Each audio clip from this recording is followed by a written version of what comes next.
বিসমিল্লাহির রহমানির রহিম। একটু চুপ করতে হবে, সবাইকে চুপ করতে হবে। এক মিনিট ভাই, চুপ করো না, চুপ করতে হবে। আচ্ছা, ওই পাশে যারা আছে একটু রাস্তাটা ছেড়ে দেন। ওইখানে একটা অ্যাম্বুলেন্স আছে, অ্যাম্বুলেন্স থেকে যেতে দেন। এই যে সাদা পাঞ্জাবি, ওই অ্যাম্বুলেন্স থেকে যেতে দিতে হবে তোরে ভাই। আরে কি আশ্চর্য, এই রাস্তাটা ক্লিয়ার করো না, এই রাস্তাটা ক্লিয়ার করে অ্যাম্বুলেন্সটাকে যেতে দাও।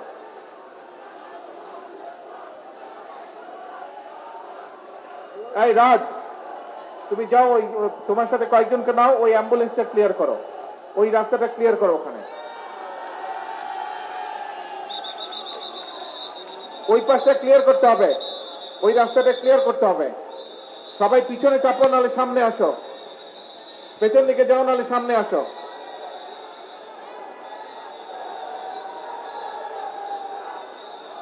আচ্ছা, এখন কথা শুনবেন না স্লোগান দেবেন, কোনটা? কথা শুনতে হলে চুপ করতে হবে তো।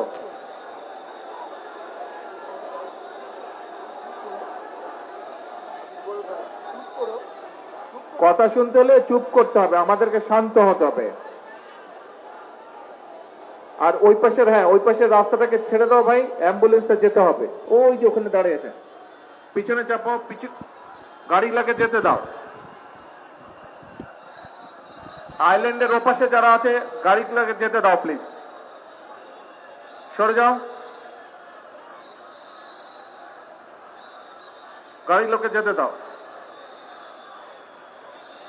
আচ্ছা, এখন শান্ত হতে হবে, কথা শুনতে হলে শান্ত হতে হবে সবাইকে।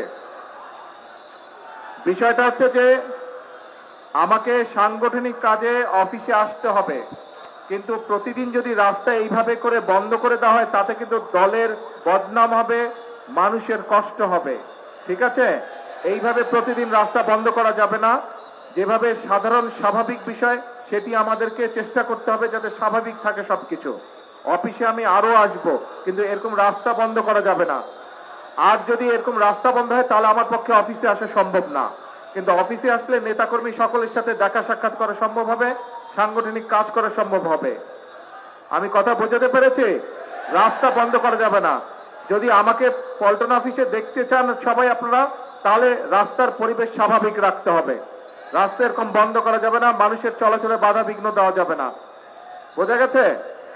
তাহলে এখন দয়া করে আগামী আধা ঘন্টার মধ্যে রাস্তাটা ক্লিয়ার করেন সবাই, রাস্তাটা ক্লিয়ার করেন। আজকে আমি কাজ শেষ করে চলে যাব, আবার আসব, এবং স্বাভাবিকভাবে সবকিছু যাতে হয় সেই কাজটা করতে হবে আমাদেরকে। ঠিক আছে, সবকিছু স্বাভাবিক রাখতে হবে। আর একটি কথা, মানুষ অনেক প্রত্যাশা নিয়ে দলের দিকে তাকিয়ে আছে, মানুষ অনেক প্রত্যাশা নিয়ে দলের দিকে তাকিয়ে আছে। কাজে এখানে যে সকল নেতা কর্মী আছে, সারা দেশে আমাদের যে সকল নেতা কর্মী আছে, আমাদেরকে ধৈর্য ধরতে হবে, আমাদেরকে আইন শৃঙ্খলার ভিতরে থাকতে হবে, এবং আমাদেরকে মানুষের পাশে দাঁড়াতে হবে। মানুষের সমস্যা হয়, কষ্ট হয়, অসুবিধা হয়, সেই জিনিসগুলো করা যাবে না। একই সাথে অনেক সমস্যা আছে দেশে, মানুষকে বোঝাতে হবে, মানুষকে পাশে দাঁড়াতে হবে, মানুষকে ধৈর্য ধারণ করানো শেখাতে হবে, বা ধৈর্য ধারণের সহযোগিতা করতে হবে মানুষকে। ঠিক আছে, অনেক কাজ আছে আমাদের। এখন প্রথম নম্বর কাজ হচ্ছে, 1 নম্বর কাজ হচ্ছে রাস্তাটা ক্লিয়ার করতে হবে, অফিসে যাতে আমি আসতে পারি। আপনাদের সহযোগিতা থাকলে আমি অফিসে আসতে পারবো, আপনাদের সহযোগিতা না থাকলে আমি অফিসে আসতে পারবো না। আপনারা কি চান আমি অফিসে আসে? তাহলে আপনাদের সহযোগিতা করতে হবে, পরিবেশটা নরমাল রাখতে হবে। রাখা যাবে সেটা? আমি আরো 2-1 দিন আসবো, আমি দেখবো, যদি দেখি স্বাভাবিক রেখেছেন তাহলে আমি আসবো, আর যদি দেখি স্বাভাবিক রাখেন না, তাহলে কিন্তু এখানে আমার পক্ষে আসা সম্ভব হবে না। কারণ আমি আসলে আপনারা যদি এরকম করেন, এলাকার মানুষের সমস্যা হবে। এই দিক দিয়ে বহু হাজার হাজার মানুষ যাওয়া আসা করে, তাদের সমস্যা হবে। কাজে আমরা নিশ্চয়ই দেশের মানুষের সমস্যার কারণ হতে চাই না, তাই তো? নাকি হতে চাই? না, হতে চায় না। কিন্তু প্রত্যেকটা নেতাকর্মীকে এই ব্যাপারে সচেতন থাকতে হবে, সতর্ক থাকতে হবে। ঠিক আছে, এখন অনুরোধ হচ্ছে রাস্তাটা ক্লিয়ার করেন সবাই। সবাই বাম দিকে চেপে আসেন, এইদিকে চেপে আসেন, দরকার হলে কর্নার চলে আসেন, রাস্তাটা খুলে দেন। ধন্যবাদ, আর কথা বলাবো না এখন। আসসালামু আলাইকুম।